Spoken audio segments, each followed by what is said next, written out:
Assalamualaikum warahmatullahi wabarakatuh. Izin memperkenalkan diri, nama saya Muhammad Fikri Andrian. Di sini saya akan mempresentasikan atau menjelaskan tugas saya, yaitu tentang kinetika kimia. Oke, sebelumnya ada yang tahu nggak sih kinetika kimia itu apa? Oke, langsung aja saya jelasin. Kinetika kimia itu adalah ilmu yang mempelajari laju reaksi. Eksperimen menunjukkan bahwa laju reaksi bergantung pada konsentrasi reaktan dan dalam beberapa kasus produk dengan cara yang khas, dan dapat dinyatakan dalam persamaan diferensial yang dikenal sebagai hukum tarif. Oke, outline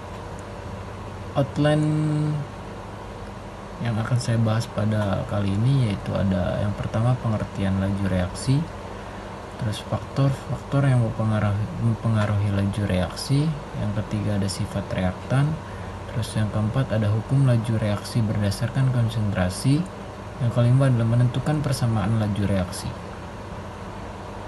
Oke, untuk target satu itu mampu menentukan persamaan laju suatu reaksi, yang kedua itu memahami faktor-faktor yang mempengaruhi laju reaksi, mampu membedakan grafik laju reaksi berdasarkan order kasus, yang terakhir itu mampu menggunakan persamaan Arrhenius berdasarkan kasus.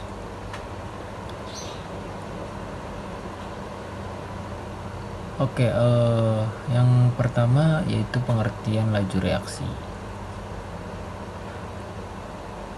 Oke, pengertian laju reaksi ini dinyatakan sebagai hukum laju yang merupakan ringkasan empiris dari laju dalam hal konsentrasi reaktan dan dalam beberapa kasus produk. Oke, faktor-faktor yang mempengaruhi laju reaksi.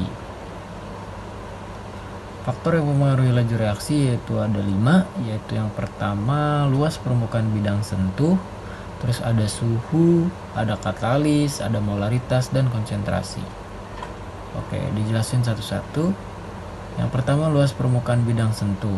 Nah, apabila semakin kecil luas permukaan bidang sentuh, maka semakin kecil tumbukan yang terjadi antar partikel, sehingga laju reaksi pun semakin kecil. Untuk suhu, apabila suhu pada suatu reaksi yang berlangsung dinaikkan, maka menyebabkan partikel semakin aktif bergerak, sehingga tumbukan yang terjadi semakin sering, menyebabkan laju reaksi semakin besar.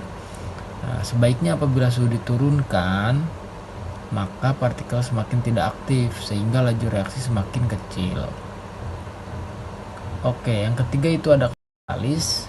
Katalis memungkinkan reaksi berlangsungnya lebih cepat atau memungkinkan reaksi pada suhu lebih rendah akibat perubahan yang dipicunya terhadap pereaksinya. Terus katalis juga menyediakan suatu jalur pilihan dengan energi aktivasi yang lebih rendah. Nah, katalis ini mengurangi energi yang dibutuhkan untuk berlangsungnya reaksi. Katalis juga dapat dibedakan ke dalam 2 golongan nih, yaitu ada katalis homogen dan katalis heterogen.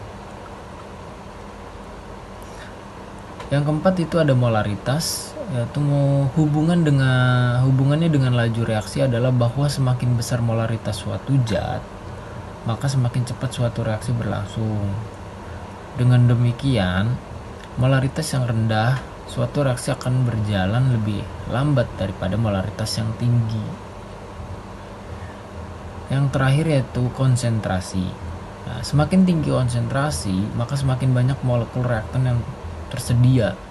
Dengan demikian, kemungkinan bertumbukan akan semakin banyak juga, sehingga kecepatan reaksi meningkat. Jadi, semakin tinggi konsentrasi, maka semakin cepat pula laju reaksinya. Oke, outline yang ketiga itu ada sifat reaktan. Sifat reaktan ini, semakin besar dan kompleks molekul reaktan, maka semakin kecil pula kesempatan terjadinya tumbukan di sisi aktifnya. Nah, kadang-kadang pada molekul yang sangat kompleks, sisi aktifnya itu seluruhnya itu tertutup oleh bagian lain dari molekul. sehingga tidak terjadi reaksi. Nah, secara umum, laju reaksi akan lebih lambat bila reaktannya berupa molekul yang besar dan kompleks. Contohnya itu bongkahan maupun lempengan. Oke, yang keempat, kita akan membahas hukum laju reaksi berdasarkan konsentrasi. Nah, di sini ada contoh reaksi secara umum, yaitu A plus B menjadi C plus D. Nah, persamaan laju reaksinya yaitu V K konstanta dikali konstanta A dikali B. Nah, di sini untuk reaksinya yaitu A plus B sama dengan X plus Y. Laju reaksi yang dinyatakan dengan minus delta A dibagi delta T sama dengan delta X dibagi delta T. Nah, persamaan laju reaksinya yaitu konstanta A kali B kali C. Nah, komponen dalam hukum laju reaksi di sini ada A dan B, yaitu konsentrasi reaktannya. Yang C itu konsentrasi katalis, M dan N kecil itu order reaksi, M plus N itu order reaksi totalnya. Nah, masih berkaitan hukum laju reaksi berdasarkan konsentrasinya nih. Dia dibedakan menjadi 3. Yang pertama itu jika laju reaksi tidak dipengaruhi oleh konsentrasi reaktan tertentu, maka order dari reaktan tersebut terhadap reaksi itu sama dengan 0.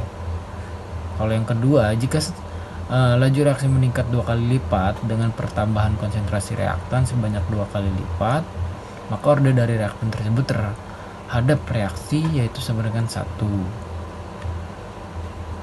Yang ketiga yaitu jika laju reaksi meningkat 2 kali lipat dengan pertambahan konsentrasi reaktan itu sebanyak 4 kali lipat, maka order reaktan tersebut terhadap reaksinya itu sama dengan 2. Oke, outline kita yang terakhir yaitu menentukan persamaan laju reaksi. Oke, menentukan persamaan laju reaksi yaitu ada 2 bentuk nih. Yang pertama itu bentuk diferensial. Bentuk diferensial ini A sama dengan M order reaksi sama dengan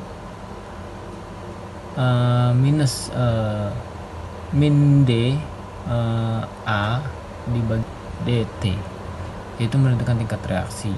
Terus untuk bentuk integralnya itu ln A sama dengan min KT plus ln A 0, yaitu untuk mengevaluasi tingkat reaksi. Nah, cara menentukan persamaan laju reaksi ini melalui bentuk diferensial, yaitu pertama menganalisa bentuk persamaan reaksi serta order reaksinya. Yang kedua, menyusun neraca massa hingga diperoleh persamaan diferensial linier. Yang ketiga, membuat grafik hubungan antara variabel yang ada. Yang keempat itu melakukan prosedur yang sama sampai memperoleh garis lurus. Yang kelima, pengolahan data dilakukan dengan menggunakan metode least square. Nah, masih cara menentukan persamaan laju reaksi melalui bentuk yang integralnya nih. Kita masuk yang ke integral. Yang pertama itu mengumpulkan data, yang kedua itu dievaluasi dengan persamaan integral yang dimodifikasi ke dalam bentuk grafik. Yang terakhir itu tentukan apakah reaksi tersebut tingkat 1, tingkat 2, ataupun tingkat tertentu. Oke, kesimpulannya yang pertama itu laju reaksi. Laju reaksi itu menyatakan banyaknya reaksi kimia yang berlangsung per satuan waktu. Yang kedua itu ada faktor-faktor yang mempengaruhi laju reaksinya.